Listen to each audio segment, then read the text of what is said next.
আমরা যদি উপদেষ্টা মহোদয় কোট আনকোট মহোদয়ের ফেসবুক স্ট্যাটাসকে একটু লক্ষ্য করি, আমরা দেখব উনি খুব ব্যক্তিগতভাবে আলোচনা করেছেন, উনি খুব ব্যক্তিগতভাবে কিছু কথা বলতে চেয়েছেন এবং ব্যক্তিগত কিছু আক্রমণও করেছেন। এটা একটা স্বায়ত্তশাসিত প্রতিষ্ঠান, সেই স্বকীয়তা, সেই নিজস্বতা, সেই সৃষ্টিশীলতার জায়গা তাকে দিতে হবে।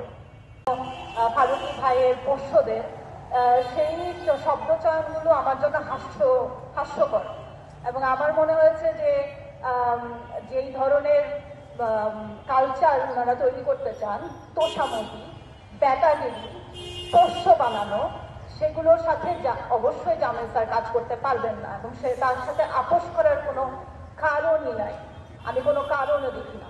এবং ওই গদি চেটে চেটে বসে থাকারও কোনো মানে নাই।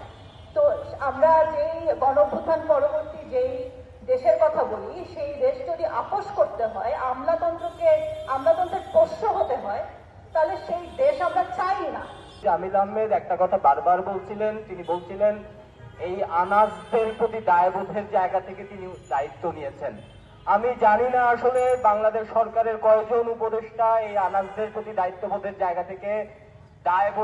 থেকে দায়িত্ব নিয়েছেন। যদি তারা দায়বোধের জায়গা থেকে দায়িত্ব নিতেন তাহলে নিশ্চিতভাবেই তারা প্রকাশ্যে ফেসবুকে কখনোই লিখতেন না পাবলিকলি যে আমলাতন্ত্রকে কনফিডেন্সে নিয়ে কাজ করতে হবে।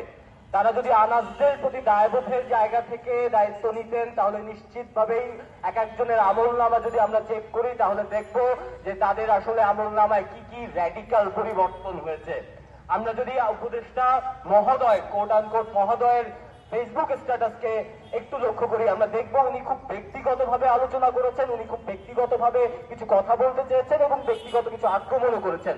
অথচ আমরা যদি ভুল না বলি, আমরা যদি ভুল না বুঝি, সৈয়দ জামিল আহমেদ মহাপরিচালক বাংলাদেশ শিল্পকলা একাডেমি কোনো ব্যক্তিগত জায়গা থেকে আলাপ করেনি, বরং উনি চারটা খুবই স্পষ্ট দাবি জানিয়েছেন।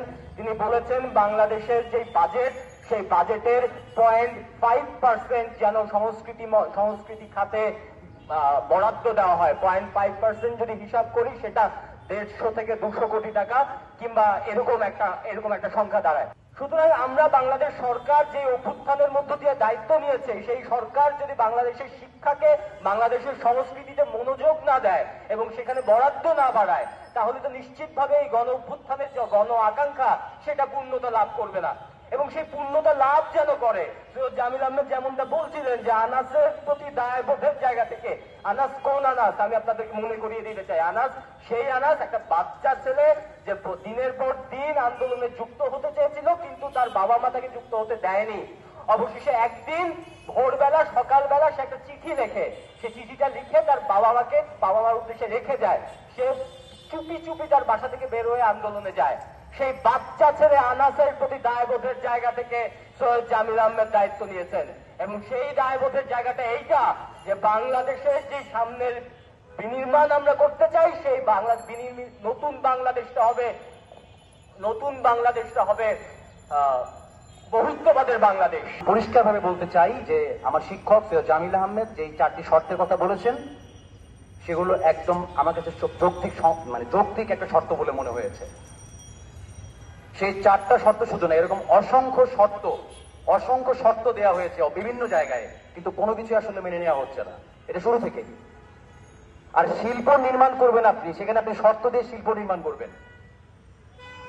একজন শিল্পী কখনো কোনো শর্ত ভেঙে, কোনো শর্তকে মেনে আসলে শিল্প নির্মাণ করতে পারেন না। এটা একটা স্বায়ত্তশাসিত প্রতিষ্ঠান, সেই স্বকীয়তা, সেই নিজস্বতা, সেই সৃষ্টিশীলতার জায়গা তাকে দিতে হবে।